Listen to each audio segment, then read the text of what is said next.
السلام عليكم ورحمة الله وبركاته. الحمد لله نحمده ونستعينه ونستغفره ونعوذ بالله من شرور أنفسنا وسيئات أعمالنا. من يهده الله فلا مضل له ومن يضلل فلا هادي له، وأشهد أن لا إله إلا الله وحده لا شريك له، وأشهد أن محمدا عبده ورسوله. اللهم صل على محمد وعلى آل محمد كما صليت على إبراهيم وعلى إبراهيم إنك حميد مجيد. اللهم بارك على محمد وعلى آل محمد كما باركت على إبراهيم وعلى إبراهيم إنك حميد مجيد. أما بعد، فقد قال الله تعالى في القرآن العظيم: أعوذ بالله من الشيطان الرجيم. اتقوا الله الذي تساءلون به والأرحام إن الله كان عليكم رقيبا. اتقوا الله وقولوا قولا سديدا يصلح لكم أعمالكم ويغفر لكم ذنوبكم، ومن يطع الله ورسوله فقد فاز فوزا عظيما. اتقوا الله حق تقاته ولا تموتن إلا وأنتم مسلمون. إن أصدق الحديث كتاب الله، وخير الهدي هدي محمد صلى الله عليه وسلم، وشر الأمور محدثاتها، وكل محدثة بدعة، وكل بدعة ضلالة، وكل ضلالة في النار.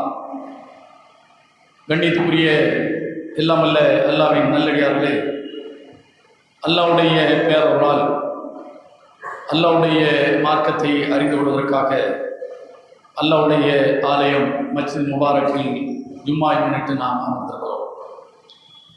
இந்த வாய்ப்பை வழங்கிய எல்லாம் அல்ல அல்லாஹ்வுக்கு அனைத்து புகழும் உண்டாக்குமாக. கடந்த வாரத்தில் இஸ்லாமிய நம்பிக்கை என்பதை பற்றி ஒரு சில செய்திகளை இங்கே நாம் குறிப்பிட்டிருந்தோம்.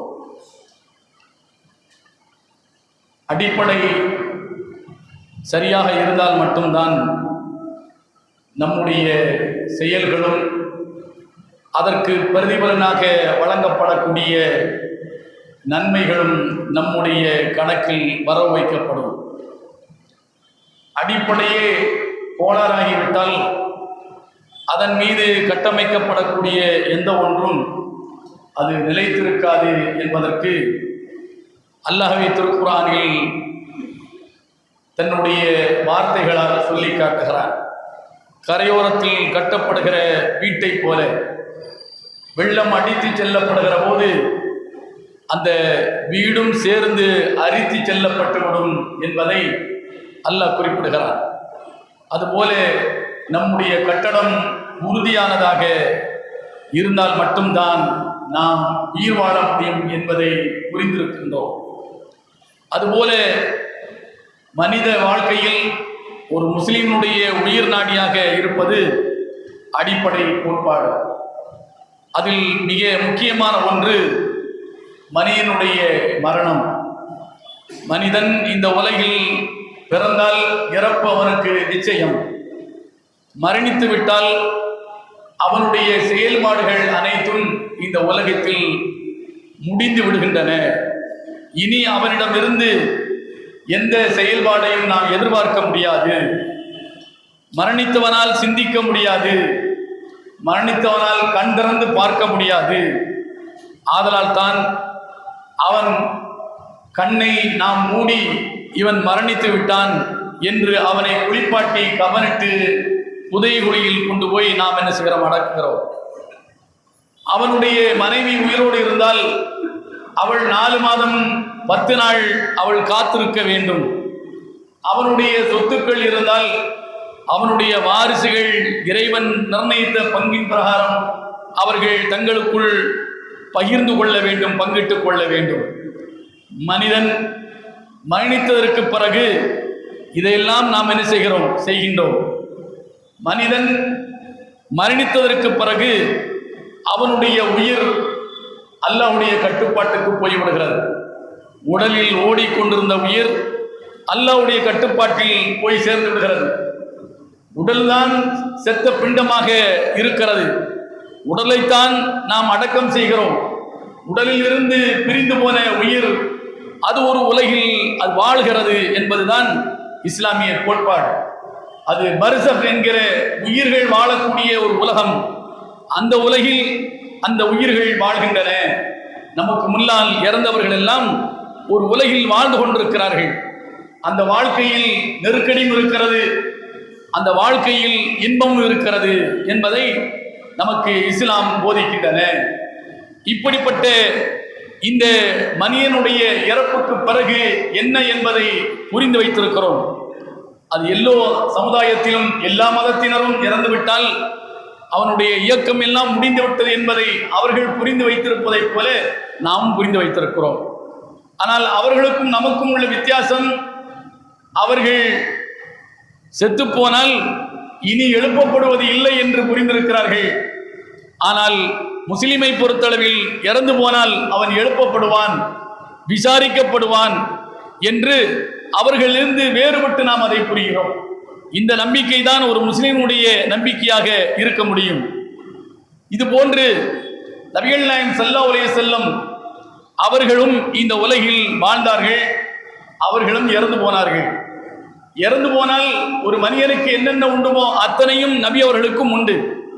ஒரு மனிதன் இறந்து விட்டால் உயிரோடு இருக்கிற போது அவனை அழைத்தால் அவன் என்ன என்று கேட்பான். அதுவும் கூட நம்முடைய அழைப்பொலி அவன் காதில் விழுகிற தூரத்தில் இருந்தால் மட்டும்தான் நம்முடைய அழைப்புக்கு பதில் தருவான். காது கேட்காத இடத்தில் இருந்தால் அவனை நாம் இங்கிருந்து ஓ என்று அழைத்தால் அவனிடத்தில் எந்த பதிலையும் எதிர்பார்க்க முடியாது. தகவல் தொடர்பு சாதனங்கள் வழியாக அழைத்தால் வேண்டுமென்றால் நம்முடைய அழைப்புக்கு அவன் பதில் தரலாம். தகவல் தொடர்பு சாதனங்கள் துணை இல்லாமல் தொலைவில் இருக்கிற ஒரு மனிதனை அவன் காதில் எந்த சத்தமும் விழாது இருக்கிற நிலையில் அவனை அழைத்தால் அவனிடமிருந்து எந்த பதிலும் வராது என்று நாம் விளங்கியிருக்கிறோம். இதுதான் ஒவ்வொரு மனிதனுடைய இறப்புக்கு பிறகு உள்ள நிலை. இப்படியெல்லாம் புரிந்திருக்கிற மனிதன்தான் தன்னிடத்தில் நல்லவர்களாக வாழ்ந்து மரணித்தவன் அவன் இறந்து போனதற்கு பிறகு, அவன் புதைக்கப்பட்டதற்கு பிறகு அவனை நாம் என்ன செய்கிறோம்? அழைக்கிறோம். அது எத்தகைய பெரியவராக இருந்தாலும் சரி, அவர் இறந்து விட்டார், நம்முடைய அழைப்பு காதில் விழாது என்று தெரிந்தே நாம் என்ன செய்கிறோம்? அவர்களை அழைக்கிறோம். இது இஸ்லாமிய நம்பிக்கைக்கு முற்றிலும் முரணானது, அல்லாஹ் விதித்த விதிக்கு நேர் மாற்றமானது. ஏன்? அல்லாஹ் தான் சமிய, இன்னல்லாஹ சமியுன் அலீம் என்று அல்லாஹ் சொல்கிறான். அல்லாஹ் தான் கேட்கிறவன். அல்லாஹ் கேட்கிறான் என்றால் உங்களை போன்று என்னை போன்று அல்லாஹ் கேட்கவில்லை. எனக்கு குறிப்பிட்ட தொலைவில் இருந்து வருகிற சப்தத்தை தான் கேட்க முடியும். ஒரு குறிப்பிட்ட டெசிபிலில் ஒரு குறிப்பிட்ட அளவுக்கு ஒலியைத்தான் என்னால் உள்வாங்க முடியும். அதையெல்லாம் மீறிய ஒலியை வாங்க முடியாது. அதையெல்லாம் மீறி தொலைவில் இருக்கிற ஒரு மனிதனுடைய அல்லது ஒரு சப்தத்தை என்னால் செவியேற்க முடியாது. அல்லாஹ்வை பொறுத்தவரை அப்படி அல்ல. எந்த நிலையிலும் எப்போதும் எங்கிருந்து எவர் அழைத்தாலும் எது அழைத்தாலும் கேட்கிற நிலையில் இருக்கிறவன் தான் அல்லாஹ். எத்தகைய பெரிய சப்தமாக இருந்தாலும் அதனால் அவனுக்கு எந்த பாதிப்பும் இல்லை. எத்தகைய இடத்தில் இருந்தாலும் அதனால் அவனுக்கு எந்த பாதிப்பும் இல்லை. எப்படி அழைத்தாலும் கேட்கிற இடத்தில் இருக்கிறான். இது அல்லாஹ்வுக்கு இருக்கிற தனித்தன்மை. அல்லாஹ் மட்டும்தான் கேட்கிறவன். நாமும் கேட்கிறோம் என்றால் நமக்கு ஒரு வரையறைக்குள் நின்று நாம் கேட்க முடியும். அல்லாஹ்வை பொறுத்தளவில் அப்படி அல்ல என்பதை ஒரு முஸ்லிம் நம்பியாக வேண்டும். அவன் தான் உண்மையான முஸ்லிமாக இருக்க முடியும். இப்படிப்பட்ட இந்த நம்பிக்கை இன்றைக்கு எப்படி இருக்கிறது என்பதை நாம் புரிந்து கொள்ள வேண்டும். இது இன்டர்நெட் அல்ல. நபிகள் நாயகம் ஸல்லல்லாஹு அலைஹி வஸல்லம் அவர்களுடைய காலத்துக்கு பிறகு இது இருந்திருக்கிறது என்பதற்கு வரலாற்றை நாம் திரும்பி பார்த்தால் அதை புரிந்து கொள்ளலாம். அல்லாஹ் திருக்குர்ஆனில் சொல்லி காட்டுகிறான், ஒமா முஹம்மதுன் இல்லா ரசூல் கத் கலத் மின் கப்லிஹி ருசுல் அஃபஇம் மாதா வ குதில இன்கலப்தும் அலா ஆகாபிக்கும் வமை யன்கலிபு அலா அகிபை ஃபலை யதுர்ரல்லாஹு ஷைஆ வஸயஜிதுல்லாஹு ஷாக்கிரீன் என்று 3ஆம் அத்தியாயம் 144ஆம் வசனத்தில் அல்லாஹ் சொல்கிறான். ஒமா முஹம்மதுன் இல்லா ரசூல், முஹம்மது யார்? அல்லாஹ்வுடைய தூதர். அவர் ஒரு தூதர் தான். அவர் கத் கலத் மின் கப்லிஹி ருசுல், இவருக்கு முன்னர் எத்தனையோ தூதர்கள் சென்றிருக்கிறார்கள். சென்றிருக்காக என்றால் இறந்து போயிருக்கிறார்கள். நபியே, நீங்கள் இறந்து போனால் அல்லது யுத்தத்தில் கொல்லப்பட்டால் இவர்கள் இந்த மக்கள் நீங்கள் வந்த வழியே திரும்பி போய்விடுவீர்களா, மதம் மாறி போய்விடுவீர்களா? யார் வந்த வழியே திரும்பி செல்கிறாரோ ஃபலை யதுர் அல்லாஹ் ஷைஆ, அல்லாஹ்வுக்கு அதனால் ஏதாவது கேடா? அதனால் அவருக்கு ஏதும் தீங்கு ஏற்பட்டு விடுமா? அது இடையூறாகி விடுமா? இல்லை. வஸயதில்லாஹு ஷாக்கிரீன், நன்றி உள்ளவனுக்கு அல்லாஹ் கூலி வழங்குவான் என்று 3ஆம் அத்தியாயம் 144 சொல்கிறார். இது நபி அவர்கள் உயிரோடு இருக்கும்போது இறக்கப்பட்ட வசனம். நபி என்பவர், முகமது என்பவர் அல்லாஹ்வின் தூதர் தான். அவரும் இறக்குவார், இறந்து போவார். எனவே அவர் இறந்து விட்டார் என்பதற்காக அவர் இருக்கிற வரையும் தான் முஸ்லீமாக இருக்க வேண்டும், அவரே இறந்து விட்டால் நாம் ஏன் முஸ்லீமாக இருக்க வேண்டும் என்று மதம் மாறுவதை அல்லாஹ் கண்டிக்கிறான். நீ மதம் மாறினாலோ அல்லது நீ இந்த இஸ்லாத்தில் இருப்பதாலோ அல்லாஹ்வுடைய அந்தஸ்து ஒன்றும் உயரப்போவதில்லை, குறைய போவதில்லை.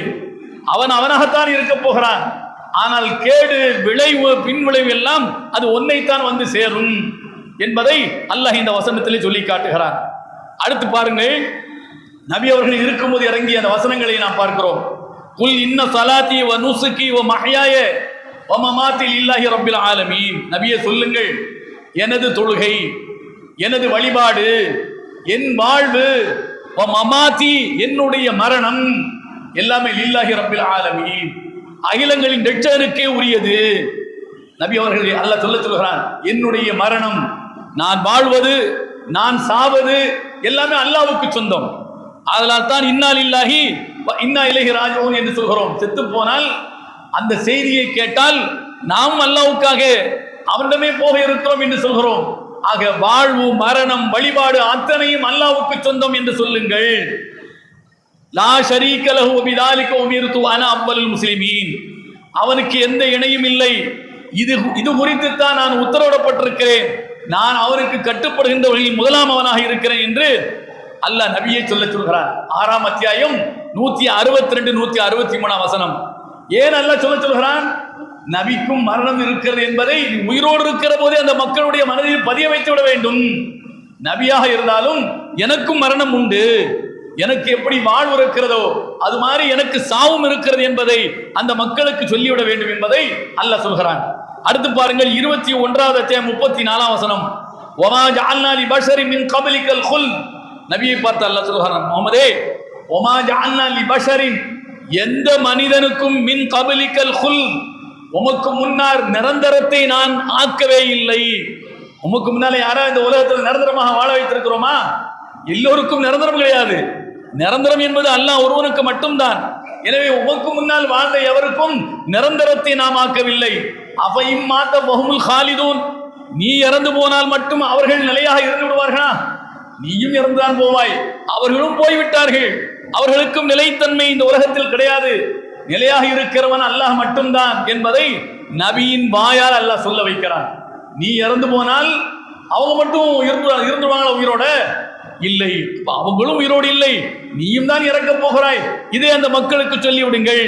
இன்னக மையத்துன் இன்னஹும் மையத்துன், நீயும் மையத்து தான், அவர்களும் மையத்து தான். அல்லாஹ் என்ன சொல்கிறான்? இன்னக மையத்து. மையத்து என்றால் நம்ம சமூகத்திற்கு இந்த வார்த்தைக்கு பொருள் சொல்ல வேண்டியதில்லை. மையத்து என்றால் மையத்து, செத்து போனது. அல்லாஹ் நபியை பார்த்து சொல்கிறான், இன்னக மையத்துன் இன்னஹும் மையத்துன், நீயும் மையத்து தான், அவர்களும் மையத்து தான். அவர்கள் என்றால் நபிக்கு முன்னர் வாழ்ந்த அத்தனை பேருமே மையத்துகள் தான் என்று 39ஆம் அத்தியாயம் 30ஆம் வசனத்தில் அல்லாஹ் சொல்கிறான். அடுத்து பாருங்கள், குல்லு நஃப்ஸின் தாயிகத்துல் மௌத் வ நப்லுவக்கும் பிஷ்ஷர்ரி வல் கைர் ஃபித்னா வ இலைனா துர்ஜஊன், எல்லா உயிரும் மௌத்தை அனுபவித்தே தீரும். 21ஆம் அத்தியாயம் 35ஆம் வசனம். எல்லா உயிரும், எந்த உயிராக இருந்தாலும் சரி, மனித உயிர் என்று மட்டுமல்ல, எல்லா உயிரும் மரணத்தை அனுபவித்தே தீர வேண்டும், அதை சுவைத்தே தீர வேண்டும். வநபுலுவக்கும் பிஷ்ஷர்ரி வல் கைரி ஃபித்னா, உம்மை நல்லதை கொண்டும் சோதிப்போம், கெட்டதை கொண்டும் சோதிப்போம். இலைனா துர்ஜஊன், நம்மிடம்தான் நீங்கள் திரும்பி வர இருக்கின்றீர்கள் என்று அல்லாஹ் 21ஆம் அத்தியாயம் 35ஆம் வசனத்தில் அல்லாஹ் சொல்கிறான். அப்ப நபிகள் நாயகம் ஸல்லல்லாஹு அலைஹி வஸல்லம் அவர்கள் உயிரோடு இருக்கும் போதே இந்த வசனங்களின் மூலமாக அந்த மக்களுக்கு அடிப்படை கோட்பாட்டை, மனிதன் என்றால் மரணம் நிச்சயம், மனிதன் என்றால் மரணம் நிச்சயம், நானும் மனித பட்டியலில் உள்ளவன் தான், எனக்கும் மரணம் இருக்கிறது என்பதை அந்த தோழர்களுடைய மனதில் ஆழமாக அல்லாஹ்வுடைய தூதரின் வாயாலேயே அல்லாஹ் என்ன செய்கிறான், பதிய வைக்கின்றான். இத்தனைக்கு பிறகும் என்ன நடந்தது, அதைத்தான் நாம் புகாரிலே பார்க்கிறோம். அன்ன ரசூலுல்லாஹி ஸல்லல்லாஹு அலைஹி வஸல்லம் மாத அபூபக்கர் பிசுன்ஹ், நபி அவர்கள் இறந்து விட்டார்கள். அபூபக்கர் அவர்கள், இது ஆயிஷா நாயகி அறிவிக்கிறார்கள், அபூபக்கர் அவர்கள் சுன்ஹ் என்கிற ஒரு ஊரில் என்ன செய்கிறார்கள், இருக்கின்றார்கள். நபி அவர்கள் ஆயிஷாவுடைய வீட்டில் இருக்கிறார்கள்.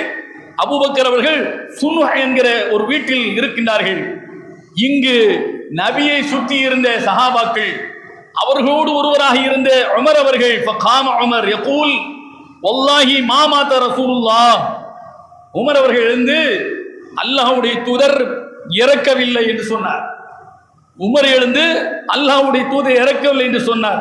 அடுத்து சொன்னார், வல்லாஹி மா கான யகவு ஃபீ நஃப்ஸி இல்லா தாக்க, இதை தாண்டி என் உள்ளத்தில் வேற எந்த சிந்தனையும் எனக்கு வரவே இல்லை. அல்லாஹ்வுடைய தூதர் எப்படி இறக்க முடியும், அல்லாஹ்வுடைய தூதர் இறக்கவில்லை என்கிற இந்த சிந்தனை மட்டும்தான் என்னுடைய உள்ளத்தில் ஏற்பட்டது. அது மட்டுமல்ல, வல யபாஸன்னஹுல்லாஹ், அவர்கள் எழுந்திருப்பார்கள், அவர்கள் எழுந்திருப்பார்கள்.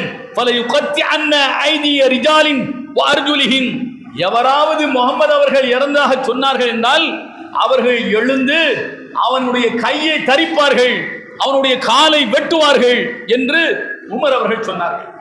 மொத்த சஹாபாக்கள் இருக்கிற சபையில் உமர் அவர்கள் எழுந்து நபி அவர்கள் இறக்கவில்லை, அவர்கள் எழுந்திருப்பார்கள். எவனாவது இப்படி சொல்லிட்டு திரிகிறான்னா அவன் கையை காலை நினைச்சுவாங்க, அவங்க தான் நினைச்சுவாங்க, தரிப்பாங்க, வெட்டுவாங்க என்று உமர் அவர்கள் நினைச்சாங்க சொன்னாங்க. அபூபக்கர், அபூபக்கர் அப்பதான் வர்றாங்க. அந்த சுன்ஹ்ங்கிற அந்த ஏரியாவில் இருந்து அபூபக்கர் வருகிறார்கள்.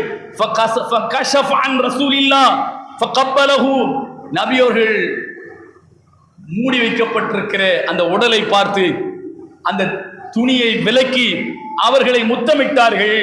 ஃபகப்பலஹு قال بأبي أنت أمي تبت حيا وميتا, அவர்கள் சொன்னார்கள், அபூபக்கர் அவர்கள், என்னுடைய தாயும் தந்தையும் உங்களுக்கு அர்ப்பணமாகட்டும், நீங்கள் திப்த ஹையன், வாழும் போது நன்றாக வாழ்ந்தீர்கள், நறுமணம் கமழ்ந்தீர்கள், மையித்தன், நீங்கள் இப்போது மையத்தாக இருக்கிற போதும் நீங்கள் நறுமணம் கமழ்கின்றீர்கள் என்று நபி, அந்த நபியை பார்த்து அபூபக்கர் அவர்கள் ஹையி மையத் என்கிற வார்த்தையை பயன்படுத்தினார்கள். நீங்க வாழ்ந்த போது நல்லா இருந்தீங்க, இப்போ மையத்தானதுக்கு அப்புறம் நீங்க நல்லா தான் இருக்கிறீங்க என்று சொல்லிவிட்டு, வல்லதி நஃப்சி பியதிஹி லா யுதீகுல்லாஹு அல் மௌத்ததைனி அபதா, அவர்கள் அந்த இடத்திலே பேசுகிறார்கள், என்னுடைய உயிர் எவன் கைவசம் இருக்கிறதோ அந்த அல்லாஹ் மீது சத்தியமாக சொல்கிறேன், அல்லாஹ் நிச்சயமாக உங்களுக்கு 2 மரணத்தை தரமாட்டான். அல்லாஹ் உங்களுக்கு 2 மரணத்தை தரமாட்டான். இந்த உலகத்தில் வாழக்கூடிய எந்த மனிதனுக்கும் 2 மரணம் என்பது கிடையாது. 2 மரணம் என்றால் உமர் என்ன சொல்லிட்டு இருக்கிறார், நபி அவர்கள் எழுந்திருப்பார்கள், எழுந்து எவன்லாம் இப்படி சொல்றான் அவன் கையை காலை வெட்டுவாங்க என்று சொல்றாரா இல்லையா? அப்ப ஏற்கனவே ஒருக்க மரணிச்சாச்சு, திரும்ப எழுந்தானு வைங்க, அப்ப திரும்ப ஒருக்க மரணம் நடக்க வேண்டுமா இல்லையா? அப்ப 2 மரணம் ஆயிரும். அல்லாஹ் ஒரு காலம் ஒரு மனிதனுக்கு 2 மரணத்தை தரமாட்டான். அபூபக்கர் அவர்கள் சொல்லி காட்டுறாங்க. சொல்லிவிட்டு சும்மா ஹரஜ ஃபகால அய்யுல் ஹாலிஃப் அலா ரிஸ்லி, பிறகு அதை விட்டு வெளியே வர்றாங்க. வெளியே வந்து அய்யுல் ஹாலிஃப், சத்தியமிட்டவரே, நாரை உமரை பார்த்து சத்தியமாக சொல்கிறேன் அல்லாஹ்வுடைய தூதர் இறக்கவில்லை என்று சத்தியமிட்டு சொன்னாரா இல்லையா? அவரை பார்த்து அபூபக்கர் சொல்கிறார், அய்யுல் ஹாலிஃப், சத்தியமிட்டவரே, அலா ரிஸ்லி, கொஞ்சம் அமைதியா இருங்க, நிதானமா இருங்க, நிதானம் தவறி விடாதீர்கள் என்று அபூபக்கர் உமரை பார்த்து நினைத்தார்கள், சொன்னார்கள். ஃபலம்மா தக்கல்லம அபூபக்கர் ஜலஸ உமர், அபூபக்கர் அவர்கள் பேச ஆரம்பித்ததும் உமர் அமர்ந்து விட்டார், உட்கார்ந்து விட்டார். உட்கார்ந்ததற்கு பிறகு உமர் வாழ உருவியாச்சுன்னா எல்லா சஹாபாக்களும் பயந்துருவாங்க. உமர் எடுத்தேன் கவிழ்த்தேன் வெட்டு 1 துண்டு 2, அவருடைய முன்கோபத்துக்கு முன்னால் யாரும் நிற்க முடியாது. அதனால் தான் எல்லா சஹாபாக்களும் நிசப்தமானார்கள். உமர் அவர்கள் பேசியனால் அவருடைய பேச்சு காது விழுந்தவுடன் உமர் அவர்கள் அமர்ந்தார்கள். பிறகு உமர் அவர்கள் அபூபக்கர் அவர்கள் பேசினார்கள். பலம்மா தக்கல்லம அபூபக்கர் ஃபஹமிதல்லாஹ அபூபக்கர் வஅஸ்னா அலைஹி, அல்லாஹ்வை போற்றி புகழ்ந்து விட்டு சொன்னார்கள், அலா மன் கான யஅபுது முஹம்மதன் ஃபஇன்ன முஹம்மதன் கத் மாத். அறிந்து கொள்ளுங்கள், முஹம்மதை யாராவது வணங்கினால் முஹம்மது கத் மாத், முஹம்மது அவர்கள் இறந்து விட்டார்கள். ஒமன் கான யஅபுதுல்லாஹ் ஃபஹுவ ஹய்யுல் லா யமூத், அல்லாஹ்வை யாராவது வணங்குகிறான் என்றால் அவன்தான் ஹை, அவன்தான் உயிரோடு இருக்கிறான், அவன்தான் லா யமூத், இறக்காதவன், அவனுக்கு இறப்பே கிடையாது என்று அபூபக்கர் என்ன செய்தார்கள், உரை நிகழ்த்தினார்கள். உரை நிகழ்த்திவிட்டு இந்த வசனத்தை 30வது அத்தியாயம் அந்த 34வது வசனத்தை சொல்லி காட்டுகிறார்கள். இன்னக மையித்துன் வ இன்னஹும் மையித்தூன், நபியே நீங்களும் மையித்து தான், அவர்களும் மையித்து தான். இது நபிக்கு இறங்கிய வசனம், இது குர்ஆனில் உள்ள வசனம். இந்த வசனம் உமருக்கு தெரியாமல் இருந்ததா? தெரியும். ஆனால் நடந்த நிகழ்ச்சியின் காரணத்தினால் அவர்கள் நிதானம் தவறி நிலைகுலைந்து போய் அல்லாஹ்வுடைய தூதர் அவர்கள் இறக்கவில்லை என்று சொன்னார். இப்போதும் குர்ஆன் இருக்கிறது, குர்ஆனில் இந்த வசனம் இருக்கத்தான் செய்கிறது. நபியை பார்த்து அல்லாஹ் இந்த வசனத்தின் மூலமாக நீ மையித்து தான் என்று, மையித்துனா என்ன, உயிரோடு இருக்கும்போது எப்படி மையத்தில் சொல்ல முடியும்? இறக்கக்கூடியவர், உனக்கும் இந்த மௌத்து நிச்சயமா ஏற்படும் என்பதை உறுதிபட கூறுவதற்காக இந்த வார்த்தையை அல்லாஹ் பயன்படுத்தினான். அடுத்து ஒமா முஹம்மதுன் இல்லா ரசூல் கத் ஹலத் மின் கப்லிஹி ருசுல், இந்த 3ஆம் அத்தியாயம் 144வது வசனம், முஹம்மது அவர் அல்லாஹ்வுடைய தூதரை தவிர வேறு இல்லை என்ற இந்த வார்த்தையை, இந்த வசனத்தை அபூபக்கர் அவர்கள் உரையில் குறிப்பிட்டார்கள். ஃபநஷஜன் நாஸ் யப்கூன், சுத்தி இருந்த சஹாபாக்கள் எல்லாம் தொண்டை அடைக்க விம்மி அழ ஆரம்பித்தார்கள். ஏன்? அதுவரைக்கும் அல்லாஹ்வுடைய தூதர் இறக்கவில்லை என்ற நம்பிக்கையோடு இருந்த அந்த சஹாபாக்களுக்கு பேரிடியாக அபூபக்கருடைய உரை நிகழ்ந்தது, பேரிடியாக அவர்களுக்கு வந்து அமைந்தது. அதனால் எல்லோரும் தொண்டை அடைக்க அழுதார்கள். வஜிதமாத்தில் அன்சார் இலா சஅத் இப்னு உபாதா ஃபீ சகீஃபதி பனி சாயிதா, பனு சாயிதாவுடைய இடத்தில் சஅத் இப்னு உபாதாவை சுற்றி அன்சார்கள் எல்லாம் திரண்டார்கள். ஒரு பக்கத்தில் நபி அவர்கள் இறந்து கிடக்கிறார்கள், சஅத் இப்னு உபாதாவை சுற்றி மதீனத்து தோழர்கள் எல்லாம் இங்க அந்த பனு சாயிதாவுடைய இல்லத்தில் இருக்கிறாங்க. எல்லாரும் ஒன்று திரண்டார்கள். ஒன்று திரண்டு மின்னா அமீர் வ மின்கும் அமீர். அப்போ அவங்க சொல்றாங்க, நம்மில் ஒரு தலைவர், அவர்களிலும் ஒரு தலைவர், அன்சார்களில் ஒரு கலீஃபா, முஹாஜிர்களில் ஒரு கலீஃபா, ஒரு ஆட்சியாளர் இருக்க வேண்டும் என்ற கருத்தை சஅத் இப்னு உபாதாவிடம் என்ன செய்றாங்க, வலியுறுத்துறாங்க. வதஹப இலைஹிம் Abu Bakr Umar bin Khattab Abu Ubaidah bin Jarrah. அப்ப இந்த 3 பேரும் நேர சஅத் இப்னு உபாதாட்ட போறாங்க. போன உடனே வதஹப உமர் யதகல்லம், உமர் அவர்கள் எழுந்து பேசுவதற்காக அவர்கள் முயன்றார்கள். அபூபக்கர் அவர்கள் உமரை பார்த்து, ஆய பத்துங்க, பேசாதீங்க என்று அபூபக்கர் உமரை பார்த்து சொன்னார். ஏன் உமர் பேசினார்? ஏதாவது கோபதாபமாக பேசிவிட்டால் இப்ப இந்த நேரத்தில் எங்கள தான் தலைவர், உங்கள தான் தலைவர் என்று பெரிய அளவுக்கு அது தகராறில் போய் முடிந்துவிடக் கூடாது என்பதற்காக உமரை அமைதிப்படுத்தினார். அமைதியார்கள். அபூபக்கர், உமர் அமைதியை ஆனதற்கு பிறகு அபூபக்கர் அவர்கள் யதகல்லமு ஃபஅஸ்கத அபூபக்கர் வகான உமர் யகூல் வல்லாஹி மா அரத்து பி ذلك இல்லா அன்னி கத் ஹய்யத் கலாமன் கத் அஜபனி கஷீது அல்லாஹ் யப்லுகு அபூபக்கர். நான் ஏன் பயந்தேன் என்று சொன்னால், அபூபக்கர் அவர்கள் சரளமாக என்ன செய்ய மாட்டார்கள், பேச மாட்டார்கள். அப்ப அவர்கள் பேசாதிருக்கும் போது இவர்களுடைய பேச்சு, சஅத் இப்னு உபாதாவை சுற்றி இருக்கிற அன்சார்களுடைய பேச்சு மிகைத்து அவர்களிலேயே ஒருவரை ஜனாதிபதியாக ஆக்கிவிட்டால் என்னாவது என்று நான் பயந்தேன். ஆனால் அன்றைக்கு அபூபக்கர் அவர்கள் பேசியது மாதிரி இதுவரைக்கும் நான் பார்த்ததே இல்லை. அவ்வளவு நிதானமாக, அவ்வளவு நயமாக அபூபக்கர் அவர்கள் செய்தார்கள், பேசினார்கள். ஃபதகல்லம அபூபக்கர் ஃபதகல்லம அபலகன் நாஸ் ஃபகால ஃபீ கலாமிஹி. அப்போது அபூபக்கர் அவர்கள் சொன்னார்கள், நஹனுல் உமரா வ அன்துமுல் உஸரா, நாங்கள் தான் தலைவர்களாக இருக்க முடியும், நீங்கள் எல்லாம் மந்திரிகளாக இருங்கள். நாங்கள் ஆட்சி தலைவர், நீங்கள் மந்திரி பிரதானிகளாக, நாங்கள் என்றால் முஹாஜிர்கள், எங்களில் ஆட்சியாளர், உங்களில் அமைச்சர்கள் என்று அபூபக்கர் அவர்கள் பேசினார்கள். வாந்துமுல் உஸரா ஹும் அவ்ஸத்துல் அரப் தாரன், என்ன காரணம்? வஆரபுஹும் அஹ்ஸாபன், நாங்கள் தான் சிறந்த சமூகத்தை சார்ந்தவர்கள், சிறந்த சமூகம் என்றால் மக்காவை சார்ந்தவர்கள். மக்கா என்றால் அல்லாஹ்வுடைய ஆலயம் இருக்கக்கூடிய புண்ணிய பூமி, அது அங்கு பிறந்தவர்கள்.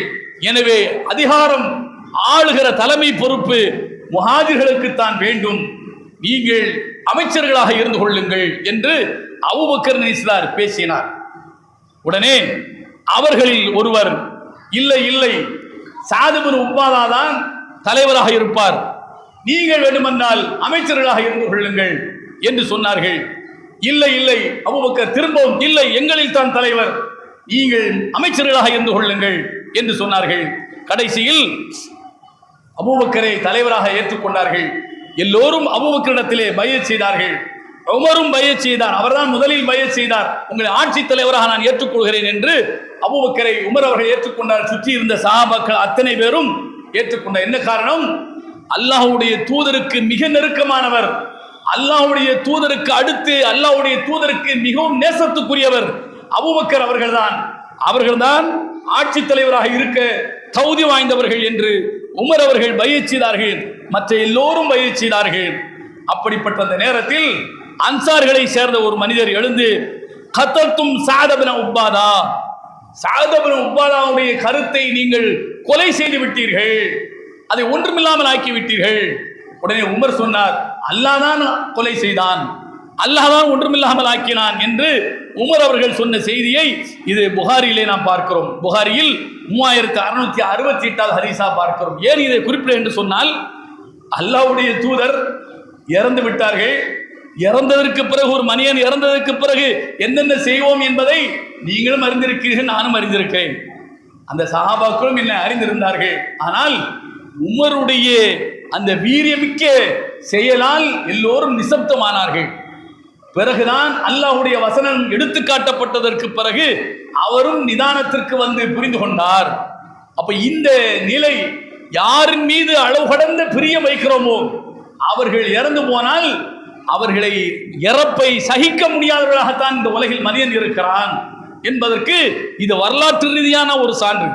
நபி அவர்கள் மீது பிரியம் கொண்ட சஹாபாக்கள், அவர்களை விட இந்த உலகத்தில் யாரின் மீதும் அவர்கள் பிரியம் வைத்திருக்க மாட்டார்கள். அவர்தான் உண்மையான மூமினாக இருக்க முடியும் என்று தன்னை விட, தன்னுடைய செல்வத்தை விட, தன் உயிரை விட, தன்னுடைய பெண்டு பிள்ளைகளை விட, உலகத்தில் இருக்கிற அத்தனை மனிதர்களையும் விட இறை தூதரின் மீது எவன் பாசம் கொள்கிறானோ அவனுடைய நம்பிக்கை தான் முழுமையடைந்தது என்று நபி அவர்கள் சொன்னார்களே, அந்த அளவுக்கு பாசம் கொண்ட சஹாபாக்கள் நபி அவர்களுடைய இறப்பை அவர்கள் ஜீரணித்துக் கொள்ள முடியவில்லை. அதே நிலைதான் இன்றைக்கும் இருக்கிறது. துராப் சைஃபுல்லா மீது பாசம் இருக்கிற காரணத்தினால் துராப் சைஃபுல்லா எங்கே இறந்திருப்பார்? இல்லை, அவரோடு உயிரோடு தான் இருக்கிறார். மக்தும் ஜான் அவரோடு உயிரோடு தான் இருக்கிறார்.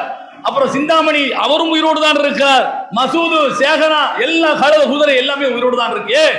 இவர்கள் மீது கொண்டிருக்கிற பாசத்தினுடைய வெளிப்பாடுதான். அவர்களுடைய சாவை நம்மால் ஜீரணிக்க முடியவில்லை. அவர்கள் செத்தாலும் உயிரோடு இருக்கிறவன் என்னென்ன செய்வானோ அத்தனையும் செய்வார்கள் என்ற நம்பிக்கை நமக்கு இருக்கிறது. இந்த நம்பிக்கை இஸ்லாத்துடைய அடிப்படையை கருவறுக்கக்கூடியது, வேறறுக்கக்கூடியது. செத்து போனால் இந்த மனிதன் உலகத்தில் அவனுடைய அத்தனை அசைவுகளும் அடங்கி போய் விடுகிறது என்பதற்கு அல்லாஹ்வுடைய தூதரையே முன்மாதிரியாக அல்லாஹ் வைத்திருக்கிற போது அவர்களை விட மற்றவர்கள் எல்லாம் யாராக இருக்க முடியும்? மற்றவர்கள் எல்லாம் எம்மாத்திரம்? நன்றாக நாம் யோசித்து பார்க்க வேண்டும். இது இஸ்லாத்துடைய அடிப்படையான ஒரு அம்சம் என்பதை புரிந்து செயல்பட வேண்டும். வாஹிரதவானா அல்ஹம்துலில்லாஹி ரப்பில் ஆலமீன்.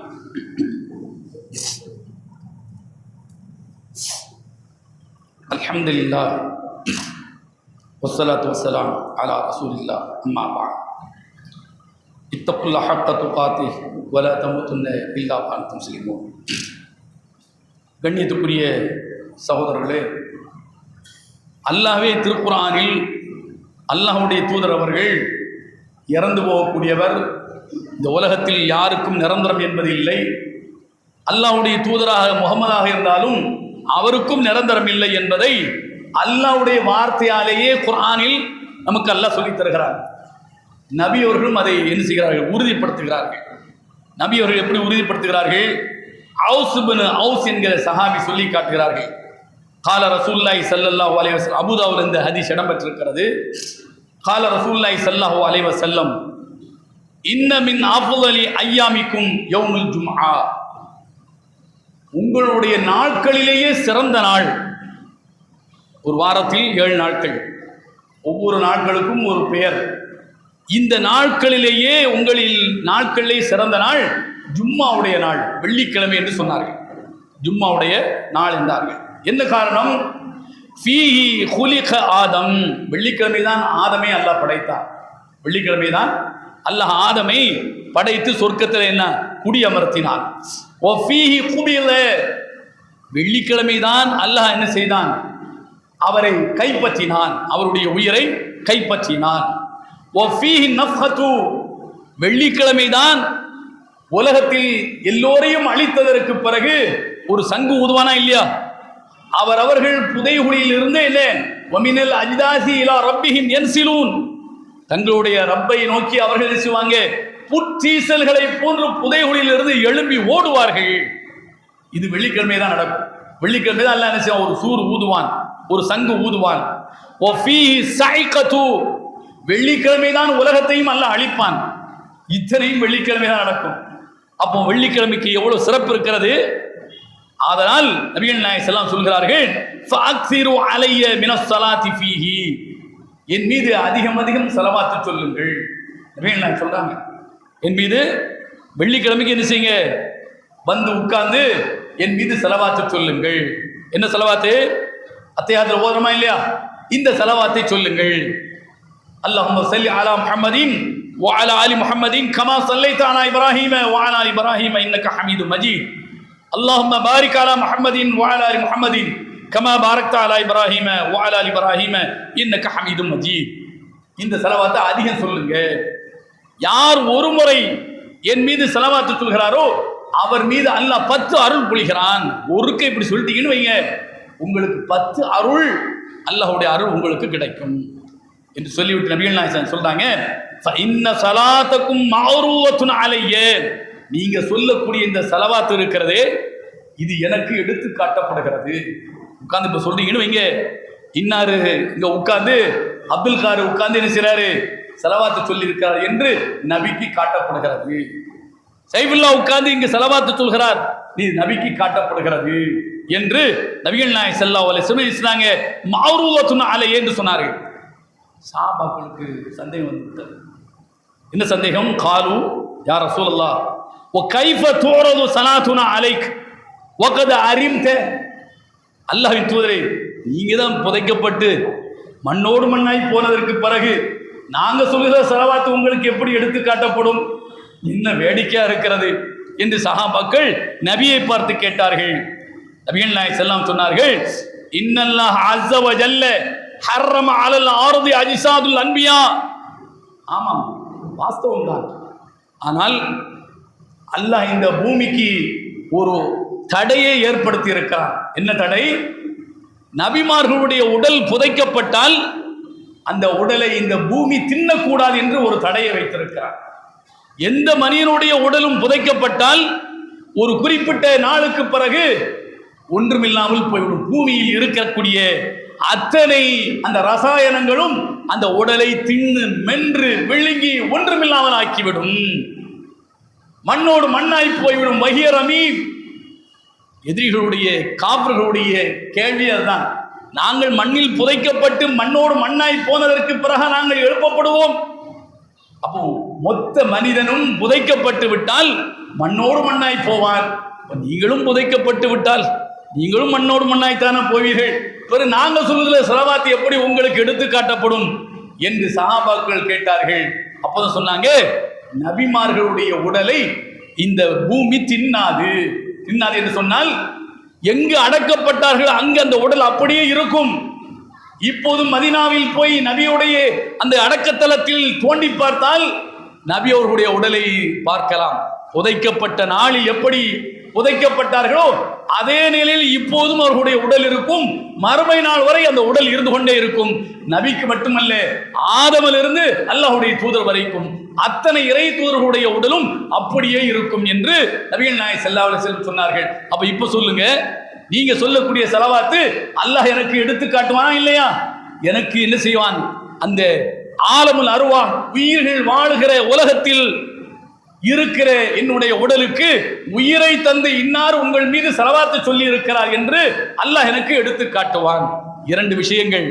நான் புதைக்கப்பட்டு விட்டேன், நான் மையித்து தான், ஆனால் சலவாத்து மட்டும் சொல்லப்படுகிற போது இன்னார் உங்கள் மீது சொல்லியிருக்கிறார் என்று அந்த நேரத்தில் எனக்கு எடுத்து காட்டப்படும். மற்ற நேரங்களில் நான் புதைக்கப்பட்டவன் தான், நான் மையித்து தான் என்று நபிகள் நாயகம் ஸல்லல்லாஹு அலைஹி வஸல்லம் தன்னையே சொல்லி இருக்கின்றார்கள் என்றால் இது இஸ்லாத்துடைய மிக அடிப்படையான ஒன்று என்பதை நாம் புரிந்து கொள்ள வேண்டும். அத்தகையவர்களாக உங்களை மென்னியமல்ல ஆக்கியல்வானாக. வாஹிரு அல்ஹம்துலில்லாஹி ரப்பில் ஆலமீன்.